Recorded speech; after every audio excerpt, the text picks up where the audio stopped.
Hello everyone, ഞാൻ doctor Siraj, medical officer QNB hospital, Koduvally. ഇന്ന് നമ്മൾ പ്രധാനമായിട്ടും ഡിസ്കസ് ചെയ്യാൻ ഉദ്ദേശിച്ചുള്ള വിഷയം കോൺസ്റ്റിപ്പേഷനാണ്, മലബന്ധം. ഒരുപാട് പേർക്ക് ഉള്ള ഒരു സംഗതിയാണ്. പലരും അത് വലിയ ഗൗരവമായിട്ട് എടുക്കില്ല.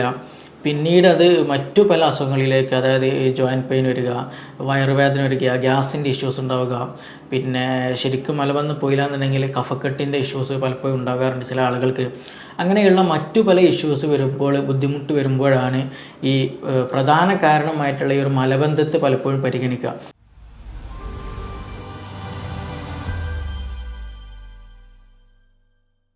പല കേസുകൾ ക്ലിനിക്കലിൽ അങ്ങനെ വരാറുണ്ട്. ഈ ജോയിൻറ്റ് പെയിൻ ആയിട്ടൊക്കെ, ബാക്ക് പെയിൻ, എസ്പെഷ്യലി ബാക്ക് പെയിൻ്റെ കേസുകളിലൊക്കെ പലപ്പോഴും വരുമ്പോൾ നമ്മൾ ചോദിക്കും, ശരിയായ രീതിയിൽ ശോധന ഉണ്ടോ, വയറ്റിൽ നിന്ന് റെഡിയായിട്ട് പോകുന്നുണ്ടോ എന്ന് ചോദിക്കുമ്പോൾ അവർ സ്വാഭാവികമായിട്ടും വലിയൊരു ശതമാനം ആളുകളും പറയാറ് ശരിയായ രീതിയിൽ ശോധനം കിട്ടുന്നില്ല എന്നുള്ള ഒരു കാര്യം തന്നെയാണ്. അപ്പോൾ പലപ്പോഴും കാലങ്ങളായിട്ടുണ്ടാകുന്ന ഈ ഒരു കോൺസ്റ്റിപ്പേഷൻ, മലബന്ധം ഒരു കാര്യമായ രീതിയിൽ അതിനൊരു പരിഗണന കൊടുക്കാതെ പിന്നീട് ഇത് മറ്റു പല ഇഷ്യൂസുകളാകുമ്പോൾ, ഒരു ബുദ്ധിമുട്ടുകളിലേക്ക് കടക്കുമ്പോൾ മാത്രം പരിഗണിക്കുന്ന ഒരു കാര്യമായിട്ട് മാറിയിട്ടുണ്ട്. അപ്പോൾ നമ്മൾ ആദ്യം മനസ്സിലാക്കേണ്ട ഒരു കാര്യം, മലബന്ധം എന്നുള്ളത് അതൊരു ചെറിയ ഒരു സംഗതിയല്ല. അതിന് വളരെയധികം പ്രാധാന്യമുണ്ട്. അത് നമ്മുടെ റുട്ടീൻ ലൈഫിൽ, ഡെയിലി ജീവിത ചുറ്റുപാടിൽ ശരിയായ രീതിയിൽ നടന്നില്ല എന്നുണ്ടെങ്കിൽ മറ്റു പല അസുഖങ്ങൾക്കും പല ബുദ്ധിമുട്ടുകൾക്കും അത് കാരണമാകും. അതുകൊണ്ട് തന്നെ ഇന്നത്തെ നമ്മുടെ വീഡിയോയിൽ ഉദ്ദേശിക്കുന്നത്, എന്താണ് മലബന്ധം വരുന്നത്, അതിനുള്ള കാരണം എന്താണ്, എങ്ങനെ നമുക്കത് ഒരു മെഡിസിൻ ഇല്ലാണ്ട് തന്നെ പെട്ടെന്ന് ക്യൂറാക്കാൻ കഴിയും, അതൊരു നോർമൽ റുട്ടീനിലേക്ക് എങ്ങനെ നമുക്ക് എത്തിക്കാൻ കഴിയും. ചില ആളുകൾ മെഡിസിൻസ് ദിനേന കഴിക്കുന്നവരുണ്ട്. അതായത് ശരിയായ രീതിയിൽ ശോധന ലഭിക്കണം എന്നുണ്ടെങ്കിൽ എനിക്ക് ഇന്ന കമ്പനിയുടെ ഇന്ന ടാബ്ലറ്റ് ഉപയോഗിക്കണം എന്നുള്ള ഒരു കൺസെപ്റ്റിൽ വെച്ച് ജീവിക്കുന്ന ഒരുപാട് പേരുണ്ട്. ആദ്യം അവരൊരു ടാബ്ലറ്റ് ഉപയോഗിക്കും, പിന്നെ അത് കുറേ ഇങ്ങനെ കഴിക്കുമ്പോൾ പിന്നീട് ആ ടാബ്ലറ്റ് യൂസ് ചെയ്തിട്ട് എന്തെങ്കിലും ശോധന ലഭിക്കില്ല. അപ്പോൾ കുറച്ചുകൂടി സ്ട്രോങ് ഉള്ള ഒരു ലാക്സേറ്റീവ് ഏതെങ്കിലും യൂസ് ചെയ്യും. എന്നിട്ട് അത് പിന്നെ കുറച്ച് കാലം ഉപയോഗിക്കും. പിന്നെ കുറച്ച് കഴിഞ്ഞാൽ ഇതേ ഇഷ്യൂസ് വീണ്ടും വരും. അപ്പം അങ്ങനെയുള്ള പല ബുദ്ധിമുട്ടുകളും ഇന്ന് വലിയൊരു ശതമാനം ആളുകൾക്കിടയിൽ ഉണ്ട് എന്നുള്ളതാണ്. അപ്പോൾ ആദ്യം നമ്മൾ മനസ്സിലാക്കേണ്ട, മലബന്ധം എന്ന് പറഞ്ഞത് എന്താണ്, ഏത് സമയത്താണ് നമ്മൾ മലബന്ധം എന്നുള്ള അല്ലെങ്കിൽ കോൺസ്റ്റിപ്പേഷൻ എന്നുള്ള സിറ്റുവേഷൻ എന്ന് പറയുക എന്നുള്ളത് ആദ്യം മനസ്സിലാക്കണം. ആദ്യമായിട്ട് തിരിച്ചറിയേണ്ടത്, ഒരു വീക്കിൽ ഒരു 3 തവണയെങ്കിലും ശരിയായ രീതിയിൽ ശോധന പോകുന്നില്ല, അല്ലെങ്കിൽ ശരിയായ രീതിയിൽ ശോധന ലഭിക്കുന്നില്ല, അതും തന്നെ നല്ല ഹാർഡായിട്ട്, നല്ല ഡാർക്ക് കളർ, നല്ല സ്റ്റോണി നാച്ചുറൽ, കല്ല് പോലെയൊക്കെ ഫീൽ ചെയ്ത് തരുന്ന നല്ല ഹാർഡായിട്ടുള്ള ഒരു നാച്ചുറലാണ് പോകാൻ നല്ല പ്രയാസമുണ്ട് എന്നുണ്ടെങ്കിൽ തീർച്ചയായിട്ടും എന്ത് ചെയ്യണം, നമ്മളതിനുള്ള ഒരു ട്രീറ്റ്മെൻറ്റ് നടത്തണം. ഒരു ഡോക്ടറെ കണ്ടിട്ട്, അല്ലെങ്കിൽ നമ്മുടെ ഡെയിലി റുട്ടീനിൽ വേണ്ട മാറ്റങ്ങൾ നമ്മൾ വരുത്താൻ ശ്രദ്ധിക്കണം. അപ്പോൾ മലബന്ധം ചുരുങ്ങിയത് എന്ത് ചെയ്യണം, ആഴ്ചയിൽ 3 തവണയെങ്കിലും ശരിയായ രീതിയിൽ ശോധന പോകണം. നല്ല രീതിയിൽ തന്നെ പോകണം. നല്ല ഹാർഡായിട്ട്, നല്ല ഡാർക്ക് കളറായിട്ട്, നല്ല സ്റ്റോണി നാച്ചുറലൊക്കെ പോകുന്നുണ്ടെങ്കിൽ അത് തീർച്ചയായിട്ടും നമ്മളത് ശ്രദ്ധിക്കേണ്ടത് തന്നെയാണ്. അപ്പോൾ ഈ മലബന്ധം വന്നിട്ട് ശ്രദ്ധിച്ചില്ല എന്നുണ്ടെങ്കിൽ പിന്നീട് നമുക്കത് ഒരുപാട് ഇഷ്യൂസ് ഉണ്ടാകും. ഞാൻ തുടക്കത്തിൽ പറഞ്ഞതുപോലെ അലർജിക് ഇഷ്യൂസ് ചില ആളുകളിൽ ഉണ്ടാകുന്നുണ്ട്. അതായത് ശരിയായ രീതിയിൽ വേണ്ടാത്ത വേസ്റ്റ് മെറ്റീരിയൽ ബോഡിയിൽ നിന്ന് പോയില്ല എന്നുണ്ടെങ്കിൽ കഫം ശരീരത്തിൽ വല്ലാണ്ട് കൂടിപ്പോകും. അത് ചില ആളുകൾക്ക് ശ്വാസം മുട്ടിൻ്റെ ഇഷ്യൂസ് ഉണ്ടാകും, പിന്നെ ശ്വാസം എടുക്കാനുള്ള ബുദ്ധിമുട്ടുണ്ടാകും, അലർജിക് ഇഷ്യൂസ് ഉണ്ടായിരിക്കും. അതേപോലെ ബോഡി പെയിൻ വളരെയധികം കൂടും, എസ്പെഷ്യലി ബാക്ക് പെയിൻ, ഊരവേദനയൊക്കെ നല്ലോണം ഉണ്ടാകും. ഈ ബാക്ക് പെയിനുള്ള മസിലുകളിലൊക്കെ നീർക്കെട്ടുകൾ ശരീരത്തിൽ ഇല്ലാണ്ട് കൂടിപ്പോകും. പിന്നെ അതുപോലെ തന്നെ കാലിൽ നീര് വരിക, നമ്മുടെ ആങ്കിൾ ജോയിൻറ്റിലൊക്കെ എന്ത് ചെയ്യും, കൂടുതലായിട്ട് നീര് വരിക, കാല് വീർത്ത് വരിക, ഇതൊക്കെ എന്തുകൊണ്ടുണ്ടാകുന്നത്, ശരിയായ രീതിയിൽ മലബന്ധം നടക്കാത്തത് കൊണ്ടാണ്.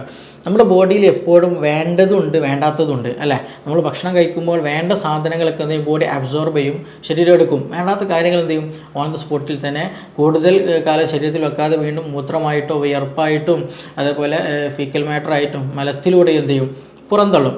അപ്പോൾ ശരിയായ രീതിയിൽ ആ വേസ്റ്റ് മെറ്റീരിയൽ ശരീരത്തിൽ നിന്ന് പുറത്ത് പോയില്ല എന്നുണ്ടെങ്കിൽ ആ വേസ്റ്റ് മെറ്റീരിയൽ ഈ സർക്കുലേഷനിൽ ഉണ്ടായിരിക്കും, അതിൻ്റേതായിട്ടുള്ള ബുദ്ധിമുട്ടുകൾ ഉണ്ടായിരിക്കും, ഇൻഫെക്ഷൻസ് വരും, നീർക്കെട്ടുകൾ ശരീരത്തിൽ, ജോയിൻറ്റുകളിലേക്ക്, എസ്പെഷ്യലി ലാർജ് ജോയിൻറ്റ്, നീ പെയിന്, ആങ്കിൾ ജോയിൻറ്റ്, അവിടെയൊക്കെ എന്ത് ചെയ്യും, ഈ പെയിന് കൂടുതലായിട്ട് വേദന, ബുദ്ധിമുട്ടുകൾ ഉണ്ടാക്കും, മസിലുകളിൽ നീർക്കെട്ടുകൾ ഉണ്ടാക്കും. അപ്പോൾ അതുകൊണ്ട് നമ്മൾ ശോധനത്തെ കുറിച്ചിട്ട് കൂടുതൽ ബോധവാന്മാരാകണം, ശരിയായ രീതിയിൽ ശോധനം ലഭിക്കുന്നുണ്ട് നോക്കണം. അപ്പോൾ ഈ വിഷയം പറയുമ്പോൾ മറ്റൊരു കാര്യം കൂടി ചിന്തിക്കേണ്ടതുണ്ട്. എപ്പോഴും ശോധന ലഭിക്കുക, അതായത് വയറ്റിൽ നിന്ന് പോകണം എന്നുണ്ടെങ്കിൽ എന്ത് നിർബന്ധമാണ്, നമ്മൾ ഭക്ഷണം കഴിക്കൽ വളരെ ഇമ്പോർട്ടൻ്റാണ്. ചില ആളുകൾ വന്നിട്ട് എന്ത് ചെയ്യും, ഡോക്ടർ നമുക്ക് ഈ ശോധന ലഭിക്കുന്നില്ല, അല്ലെങ്കിൽ ശരിയായ രീതിയിൽ മലം പോകുന്നില്ല എന്ന് പറയുമ്പോൾ ആ വ്യക്തി ശരിയായ രീതിയിൽ ഭക്ഷണം കഴിക്കുന്നുണ്ടാവില്ല. എപ്പോഴും ഇൻപുട്ടിനനുസരിച്ചിട്ടാണ് അല്ലെങ്കിൽ ഇൻപുട്ടിന് ആനുപാതികമായിട്ടാണ് ഔട്ട്പുട്ട് ഉണ്ടാവുക. അപ്പോൾ ഇൻപുട്ട് കുറവാണെന്നുണ്ടെങ്കിൽ സ്വാഭാവികമായിട്ടും എന്ത് ചെയ്യും, മലവും കുറവായിരിക്കും, ശോധനം കുറവായിരിക്കും. അപ്പോൾ അതുകൊണ്ട് എന്ത് ചെയ്യണം, ഭക്ഷണം നന്നായിട്ട് കഴിക്കുന്നുണ്ടോ എന്നുള്ളതും കൂടെ നമ്മളെപ്പോഴും ഉറപ്പ് വരുത്തണം. അത് വളരെ ഇമ്പോർട്ടൻ്റ് ആണ്. പിന്നെ ഈ മലബന്ധം ഉണ്ടാകാനുള്ള പ്രധാന കാരണങ്ങൾ അത് നമ്മളാണ് കൂടുതൽ ശ്രദ്ധിക്കേണ്ട ഒരു വിഷയം കൂടെയാണ്. ഒന്ന്, നമ്മൾ ശ്രദ്ധിക്കേണ്ടത് ഈ ഹൈലി പ്രോട്ടീഷ്യസ് ആയിട്ടുള്ള ഡയറ്റ് വരുമ്പോൾ പ്രോട്ടീൻ അധികമായിട്ട് മാംസം കൂടുതലായിട്ട് ഭക്ഷണത്തിൽ ഉൾപ്പെടുത്തുക, പിന്നെ അതുപോലെ ഫൈബർ കുറഞ്ഞിട്ടുള്ള ഭക്ഷണം കഴിക്കുക എന്നുള്ളതാണ്. അപ്പോൾ അതുകൊണ്ട് എന്താണെന്ന് വെച്ചിട്ടുണ്ടെങ്കിൽ ഈ നമ്മുടെ മലം ശരിയായ രീതിയിൽ ഈ സ്റ്റൊമക്കിലൂടെ ഇൻറ്റസ്റ്റൈനിലൂടെ അങ്ങനെ കടന്നു പോകണമെന്നുണ്ടെങ്കിൽ ഇൻറ്റസ്റ്റൈനൊക്കെ സ്മൂത്ത് നാച്ചുറാണ്, ഒരു വെറ്റ്നെസ് ഉള്ള ഒരു ഏരിയയാണ് ഈ പറയുന്ന ഇൻറ്റസ്റ്റൈൻ എന്നുള്ളത്. അപ്പോൾ അവിടെ ശരിയായ ഒരു വെറ്റ്നെസ് ക്രിയേറ്റ് ചെയ്യുന്നില്ല എന്നുണ്ടെങ്കിൽ അവിടെ ഒരു ഡ്രൈനെസ് ഫീൽ വന്നാൽ എന്തായിരിക്കും, ഈ പെരിസ്റ്റാറ്റിക് മൂവ്മെൻറ്റ്, അതായത് ഈ മലം പോകുന്ന ഒരു മൂവ്മെൻ്റ് ഉണ്ട്, ഒരു ചലനമുണ്ട് ഈ ഇൻറ്റസ്റ്റൈനിൽ. അപ്പോൾ അതിൻ്റെ മൂവ്മെൻറ്റിനെ അത് ബാധിക്കും, അത് ഡ്രൈ ആയി പോയാൽ. അപ്പോൾ അതുകൊണ്ട് തന്നെ അവിടെ ഒരു വെറ്റ്നെസ് എപ്പോഴും ക്രിയേറ്റ് ചെയ്യാൻ നമ്മൾ ആ ഇൻറ്റസ്റ്റൈൻ ഏരിയയിൽ എപ്പോഴും ഒരു നനവ് ഉണ്ടാകണം, വളരെ ഇമ്പോർട്ടൻ്റ് ആണ്. അപ്പോൾ ആ നനവ് ഉണ്ടാകണമെന്നുണ്ടെങ്കിൽ സംതിങ് അവിടെ അതിന് ഒരു വാട്ടർ കണ്ടൻറ്റ് ക്രിയേറ്റ് ചെയ്യാവുന്ന ഒരു കണ്ടൻറ്റ് വേണം. അതിന് വളരെ ഇമ്പോർട്ടൻ്റ് ആണ് ഫൈബർ എന്ന് പറയുന്നത്, നമ്മുടെ ഡയറ്റിൽ ഉൾപ്പെടുത്തേണ്ട സംഗതിയാണ്. അപ്പോൾ ഫൈബർ റിച്ച് ആയിട്ടുള്ള ഫുഡ് നമ്മൾ നന്നായിട്ട് കഴിക്കണം. വെജിറ്റബിൾസ്, ഫ്രൂട്ട്സുകൾ, ഇലക്കറികളൊക്കെ നന്നായിട്ട് ഉൾപ്പെടുത്താൻ ശ്രദ്ധിക്കണം. എപ്പോഴും നമ്മളൊരു മീൽ കഴിക്കുമ്പോൾ, ഒരു ഫുഡ് കഴിക്കുമ്പോൾ അതിൽ പ്രോട്ടീൻ ഉണ്ട്, ഫൈബേഴ്സ് ഉണ്ട്, മിനറൽസ് ഉണ്ട്, കാർബോഹൈഡ്രേറ്റ് ഉണ്ട്, എല്ലാ കാര്യങ്ങളും ഉണ്ട് എന്നുള്ളത് നമ്മൾ ഉറപ്പ് വരുത്തണം. പലപ്പോഴും നമ്മളിപ്പോൾ ഒരു ഫുഡ് കഴിക്കാൻ പോകുമ്പോൾ നന്നായിട്ട് അധികമായിട്ട് മീറ്റ് കഴിച്ചാൽ മലബന്ധം ഉണ്ടാകും. കാരണം അത് മീറ്റ് കഴിക്കുമ്പോൾ ശരിയായ രീതിയിൽ ദഹനം നടക്കണമെന്നുണ്ടെങ്കിലും ഫൈബേഴ്സ് ഇമ്പോർട്ടൻ്റ് ആണ്. ശരിയായ രീതിയിൽ ഡൈജഷൻ നടന്ന് അത് പെരിസ്റ്റാൾട്ടിക് മൂവ്മെൻറ്റ് നടന്ന് അത് പുറത്തേക്ക് കളയണമെന്നുണ്ടെങ്കിൽ, വേസ്റ്റ് മെറ്റീരിയൽ പുറത്തേക്ക് കളയണമെന്നുണ്ടെങ്കിൽ ഈ ഫൈബർ റിച്ച് ഫുഡ് വളരെ ഇമ്പോർട്ടൻ്റ് ആണ്. അപ്പോൾ നമ്മളെപ്പോഴും ഒരു സമീകൃത ആഹാരം കഴിക്കണം. ഫൈബർ വേണം, വൈറ്റമിൻ വേണം, മിനറൽസ് വേണം. എന്നതുപോലെ തന്നെ നമ്മൾ ഫുഡിൽ ഉൾപ്പെടുത്തേണ്ട സംഗതിയാണ് വെള്ളം. ഡീഹൈഡ്രേഷൻ കൂടുതലായിട്ടുള്ളവർക്ക് അല്ലെങ്കിൽ കൂടുതലായിട്ട് വെള്ളം കുടിക്കുന്നില്ല എങ്കിൽ എന്ത് ചെയ്യും, അവർക്കും ഈ കോൺസ്റ്റിപ്പേഷൻ വരാനുള്ള സാധ്യത വളരെ കൂടുതലാണ്. നേരത്തെ പറഞ്ഞതുപോലെ ഡൈജഷനും വളരെ ഇമ്പോർട്ടൻ്റ് ആണ്. ശരിയായ രീതിയിൽ ദഹനം നടന്നാൽ മാത്രമാണ് ശരിയായ രീതിയിൽ എഡിഫിക്കേഷൻ നടക്കുക, മലം പുറത്തേക്ക് പോകുക. അപ്പോൾ അത് പോകണം എന്നുണ്ടെങ്കിൽ എന്ത് ചെയ്യണം, നമ്മൾ ശരിയായ രീതിയിൽ നല്ല വെള്ളം കുടിക്കാൻ ശ്രദ്ധിക്കണം. കുറഞ്ഞതൊരു 2 ലിറ്ററെങ്കിലും നമ്മൾ പരമാവധി വെള്ളം കുടിക്കാൻ ശ്രദ്ധിക്കണം. അതിൻ്റെ കൂടെ തന്നെ വെജിറ്റബിൾസ്, ഫ്രൂട്ട്സൊക്കെ കഴിക്കാനും ശ്രദ്ധിക്കണം. മറ്റൊരു കാര്യം എന്താ വെച്ചിട്ടുണ്ടെങ്കിൽ സെഡൻറ്ററി ലൈഫ് വളരെ ഇമ്പോർട്ടൻ്റാണ്. സെഡൻറ്ററി ലൈഫ് എന്ന് വെച്ചിട്ടുണ്ടെങ്കിൽ നമ്മൾ എന്ത് ചെയ്യും, കായികാധ്വാനം ഇല്ലാത്ത ഒരു ജോലി അല്ലെങ്കിൽ അങ്ങനെയുള്ള ഒരു ഏർപ്പാടിൽ ബന്ധപ്പെട്ടവരാണെന്നുണ്ടെങ്കിൽ തീർച്ചയായിട്ടും അവർക്ക് മലബന്ധം വരാനുള്ള സാധ്യത വളരെ കൂടുതലാണ്. കൂടുതലായിട്ട് കമ്പ്യൂട്ടർ വർക്കുകൾ, സിറ്റിംഗ് ജോബുകൾ കൂടുതലായിട്ട് ചെയ്യുന്നവർ, ഈ ഓഫീസ് വർക്കുകൾ കൂടുതൽ ചെയ്യുന്നവർ, അവർക്ക് ഇത് വരാനുള്ള സാധ്യത വളരെ കൂടുതലാണ്. അപ്പോൾ ശരിയായ ദഹനം നടക്കണമെന്നുണ്ടെങ്കിൽ, രക്തചംക്രമണം നടക്കണമെന്നുണ്ടെങ്കിൽ, ശരിയായ രീതിയിൽ പെരിസ്റ്റാറ്റിക് മൂവ്മെൻറ്റ് നടക്കണമെന്നുണ്ടെങ്കിൽ ഈ പറയുന്ന ഒരു എക്സസൈസ് മൂവ്മെൻറ്റ് നമ്മുടെ ശരീരം നന്നായിട്ട് അനങ്ങണം. അപ്പോൾ അതിന് വേണ്ടിയിട്ട് എന്ത് ചെയ്യണം എന്ന് വെച്ചിട്ടുണ്ടെങ്കിൽ രാവിലെ അല്ലെങ്കിൽ വൈകുന്നേരമായിട്ട് ഒരു 20 മിനിറ്റ് അരമണിക്കൂറെങ്കിലും നമ്മൾ എന്ത് ചെയ്യണം, കായികാധ്വാനം ചെയ്യണം. കൈയും കാലും ഇളകിയിട്ടുള്ള ജോലികൾ ചെയ്യണം. എങ്കിൽ മാത്രമാണ് ഒരു മൂവ്മെൻറ്റ് നമുക്ക് ക്രിയേറ്റ് ചെയ്യാൻ കഴിയുള്ളൂ, നന്നായിട്ട് ദഹനം നടക്കുകയുള്ളൂ. അപ്പോൾ ഈ കാര്യങ്ങൾ നമ്മൾ എന്ത് ചെയ്യണം, നിർബന്ധമായിട്ട് ശ്രദ്ധിക്കണം. പിന്നെ അതുപോലെ ചില ആളുകൾക്ക് ചില മെഡിസിൻസ് കാരണമായിട്ട് മലബന്ധം വരാറുണ്ട്. എന്തെങ്കിലും ആൻറ്റാസിഡ്സ് അധികമായിട്ട് ഉപയോഗിക്കുക, അല്ലെങ്കിൽ അങ്ങനെയുള്ള ചില മെഡിക്കൽ മെഡിസിൻ റിലേറ്റഡ് ആയിട്ട് ഈ കോൺസ്റ്റിപ്പേഷൻ വരാറുണ്ട്. അങ്ങനെയുള്ളവർ തീർച്ചയായിട്ടും ഡോക്ടറെ കണ്ടിട്ട് വേണ്ട നിർദ്ദേശങ്ങൾ സ്വീകരിക്കൽ വളരെ ഇമ്പോർട്ടൻ്റ് ആണ്. പിന്നെ ഇതിൽ ഏറ്റവും ഇമ്പോർട്ടൻ്റ് ആയിട്ട് വിഷയത്തിൽ പറയാനുള്ളത്, പലപ്പോഴും പല ആളുകളും എന്ത് ചെയ്യും, മെഡിക്കൽ ഷോപ്പിൽ പോയിട്ട് ഈ ലാക്സേറ്റീവ് മെഡിസിൻസ് വാങ്ങും. പിന്നീട് അതിന് അടിമപ്പെട്ടു പോകുന്ന ഒരു കണ്ടീഷൻ ഉണ്ടാകാറുണ്ട്. അത് മിക്കപ്പോഴും ഉണ്ടാകുന്നൊരു കേസുകളാണ്. ഡോക്ടർ നമ്മൾ ഏറ്റവും എൻഡിങ് സമയത്താണ്, ഏറ്റവും അവസാന സമയത്താണ് നമ്മുടെ ക്ലിനിക്കിലേക്ക് വരിക. അപ്പോൾ അവരോട് ചോദിക്കുമ്പോൾ ഡോക്ടറോട് അവർ പറയും, നമ്മളോട് വന്നിട്ട് പറയുന്നത്, ഡോക്ടർ ഞാൻ ആദ്യം ആ ഗുളിക കഴിച്ചു, അപ്പോൾ നല്ല ശോധന കിട്ടിയിട്ടുണ്ടായിരുന്നു.